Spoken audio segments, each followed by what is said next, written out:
नमस्कार. चला, आज आपण विज्ञान आणि आपल्या दैनंदिन जीवनासाठी खूप महत्त्वाच्या असलेल्या दोन संकल्पना समजून घेऊया. कार्य आणि ऊर्जा. या विश्लेषणात आपण या संकल्पना अगदी सोप्या मराठीत काही महत्त्वाच्या इंग्लिश शब्दांसोबत पाहणार आहोत. तर आज आपण काय काय पाहणार आहोत? सगळ्यात आधी कार्य म्हणजे काय हे समजून घेऊ. मग ऊर्जेची शक्ती, तिची वेगवेगळी रूपं आणि ती कशी बदलते हे पाहू. त्यानंतर आपण आपले ऊर्जा स्रोत कोणते आहेत ते बघू आणि शेवटी ऊर्जा बचत का महत्त्वाची आहे यावर बोलू. चला तर मग सुरू करूया. तर पहिला मुद्दा कार्य किंवा वॉक. आपण रोजच्या बोलण्यात हा शब्द खूप वापरतो, पण विज्ञानात त्याचा अर्थ थोडा वेगळा आहे. तो नेमका काय आहे तेच आता आपण समजून घेऊया. तर बघा, विज्ञानाच्या दृष्टीने कार्य तेव्हाच झालं असं मानलं जातं जेव्हा एखाद्या वस्तूवर बल लावल्यावर ती वस्तू आपल्या जागेवरून हलते, म्हणजे तिचं विस्थापन किंवा डिस्प्लेसमेंट होतं. उदाहरणार्थ, जर आपण एखाद्या बॉक्सला धक्का दिला आणि तो पुढे सरकला तरच कार्य झालं. नुसतं बल लावून उपयोग नाही, वस्तू हलायलाच पाहिजे. अच्छा, मग हे कार्य करण्यासाठी जी शक्ती लागते ती कुठून येते? हाच प्रश्न आपल्याला पुढच्या महत्त्वाच्या संकल्पनेकडे घेऊन जातो आणि ती म्हणजे ऊर्जा किंवा एनर्जी.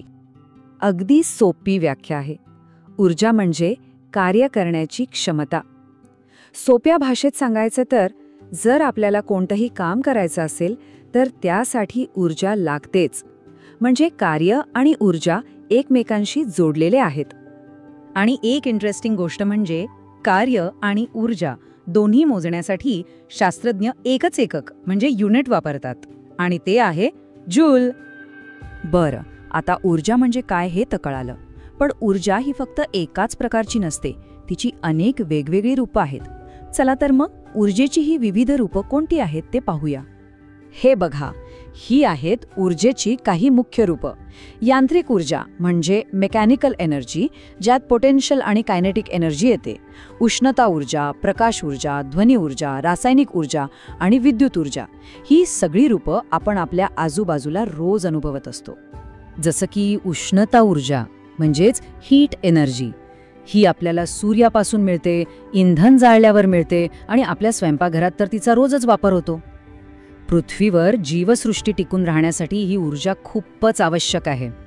कसंच रासायनिक ऊर्जा म्हणजे केमिकल एनर्जी, ही पदार्थांमध्ये साठवलेली असते आणि रासायनिक क्रियेतून बाहेर पडते, जसं की लाकूड जळताना किंवा आपण बॅटरी वापरतो तेव्हा. आता एक छोटासा विचार करूया. वनस्पती त्यांच्या अन्नात जी ऊर्जा साठवतात किंवा आपल्या घरातल्या कुकिंग गॅसमधून जी ऊर्जा मिळते ती कोणत्या प्रकारची असेल? बरोबर, ती असते रासायनिक ऊर्जा म्हणजेच केमिकल एनर्जी. आता आपण एका खूपच रंजक भागाकडे आलो आहोत. ऊर्जा कधीच एका जागी स्थिर नसते, ती सतत एका रूपातून दुसऱ्या रूपात बदलत असते. आणि यालाच म्हणतात ऊर्जेचे रूपांतरण किंवा ट्रान्सफॉर्मेशन ऑफ एनर्जी. ऊर्जेचं रूपांतरण कसं होतं याचं एक उत्तम उदाहरण म्हणजे आपल्या घरात येणारी वीज. हा प्रवास थेट सूर्यापासून सुरू होतो आणि आपल्या घरातील दिव्यापर्यंत पोहोचतो. खरंच खूपच आश्चर्यकारक आहे हे. हे बघा कसं होतं. आधी सौर ऊर्जेमुळे पाण्याची वाफ होते, मग पाऊस पडून ते पाणी धरणात साठतं, ज्यात पोटेन्शियल एनर्जी असते. ते पाणी वेगाने खाली पडताना कायनेटिक एनर्जीमध्ये बदलतं. त्या प्रवाहामुळे टर्बाईन फिरतं आणि जनरेटरमधून इलेक्ट्रिकल एनर्जी तयार होते. आणि मग हीच वीज आपल्या घरातील उपकरणं चालवते, ज्यामुळे आपल्याला प्रकाश, ध्वनी आणि उष्णता ऊर्जा मिळते. किती मोठी साखळी आहे ही.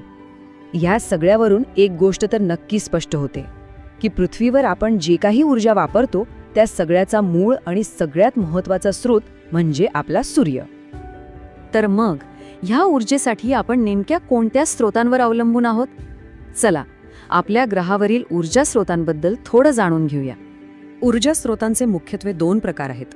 पहिले म्हणजे पारंपरिक किंवा कन्व्हेन्शनल, जे आपण खूप काळापासून वापरत आहोत, जसे की कोळसा, पेट्रोल, डिझेल. पण हे साठे मर्यादित आहेत आणि ते पुन्हा निर्माण होऊ शकत नाहीत. दुसरे आहेत अपारंपरिक म्हणजे नॉन कन्व्हेन्शनल किंवा रिन्युएबल. हे स्रोत कधीही न संपणारे आहेत, जसे की सौर ऊर्जा, पवन ऊर्जा आणि समुद्राच्या लाटांपासून मिळणारी टायडल एनर्जी. सौर ऊर्जा तर आपल्याला सूर्याकडून सतत आणि मोफत मिळते. तिचा वापर करून आपण पाणी गरम करू शकतो, वीज तयार करू शकतो आणि हे अपारंपरिक ऊर्जेचं एक सर्वोत्तम उदाहरण आहे. पवन ऊर्जा म्हणजे विंड एनर्जी हा सुद्धा एक शक्तिशाली नवीकरणीय स्रोत आहे. यात वेगाने वाहणाऱ्या वाऱ्याच्या मदतीने पवनचक्की फिरवली जाते आणि त्यातून वीज निर्माण केली जाते. आणि जलविद्युत ऊर्जा किंवा हायडल पॉवर या धरणात साठवलेल्या पाण्याच्या प्रचंड शक्तीचा वापर करून टर्बाईन फिरवले जातात आणि मोठ्या प्रमाणात वीज निर्माण होते. अणुऊर्जा हा सुद्धा एक खूप शक्तिशाली स्रोत आहे. यामध्ये युरेनियम सारख्या जड मूलतत्वांच्या अणूंचं विखंडन करून प्रचंड उष्णता निर्माण केली जाते आणि त्यातून वीज मिळवली जाते. यात खूप कमी इंधनातून खूप जास्त ऊर्जा मिळते. आता आपल्याकडे इतके सगळे ऊर्जा स्रोत आहेत, मग तरीही आपण सतत ऊर्जा बचत आणि ग्रीन एनर्जीबद्दल का बोलतो? हे इतकं महत्त्वाचं का आहे? कारण ऊर्जा वाचवणं हे नवीन ऊर्जा निर्माण करण्यासारखंच आहे. गरज नसताना दिवे बंद करणं, दिवसा जास्तीत जास्त सूर्यप्रकाशाचा वापर करणं, ह्या छोट्या छोट्या गोष्टी खूप महत्त्वाच्या आहेत. यातून आपण ग्लोबल वॉर्मिंगसारख्या मोठ्या संकटाला तोंड देऊ शकतो आणि आपल्या पृथ्वीचं भविष्य सुरक्षित करू शकतो. आणि शेवटचा एक विचार, ऊर्जेची ही संपूर्ण जागतिक कहाणी आपल्या प्रत्येकाच्या घराशी, आपल्या रोजच्या जीवनाशी कशी जोडलेली आहे? कधीतरी आपल्या गेल्या 8 महिन्यांची वीज बिलं काढून बघा आणि प्रत्येक महिन्यात किती वीज वापरली गेली आहे याचा विचार करा. हे आकडे आपल्याला बरंच काही सांगून जातील.